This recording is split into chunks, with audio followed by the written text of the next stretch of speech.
Konti. Ang sarap ng ano, yung Grabe naman yung manok na yun. sarap din sa iyo. In-air fry oh. Sarap. Hmm. Yum, yum, yum.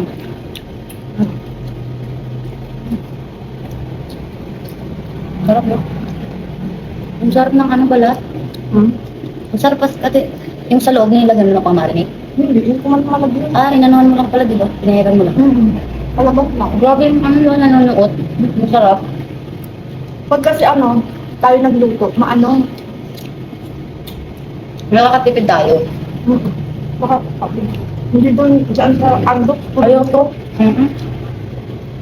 Guys, una ako bumibili ng antox pag ano. Parehas lang. Pareho lang. Parehas lang dyan sa ano, sa andoks dyan. Ang sarap. Ito masarap yung sausawan. Ito yung sausawan. Dagdag sa lang ako. Mga gutom ka na. Kumukbang. Oo, hindi kami kumain tanghalian eh. Ay, ako lang pala. Kaya, diretso dinner na to. Matagal. Hoy, ano ba? Gusto mo yung chicken mo, ako hindi ka lang kanin. Grabe oh. Tingnan ko lang kung pumayat Ano ka ba? ako. Gutom kami ni Tita Giselle, baka ikaw makagat namin. Sarap. Ano, juicy pa. Sinabi mo na ano, air fried. Sabi ko, naglalaway na ako, mag-air fried siya. Oo nga pala, may air fryer siya. No? Abuta, bumili ka na lang ng manok.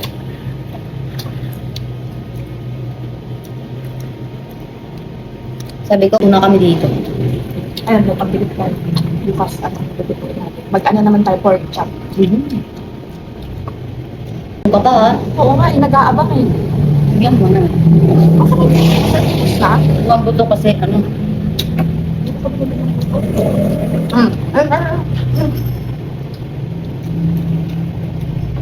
Sarap. Gutom ka pala, no? Yung mag-isa lang tapos ano, parang ayaw mo kumain. Nakakapagod na. Putan ako eh, kasi mag-isa nga lang ako. Hindi ko alam.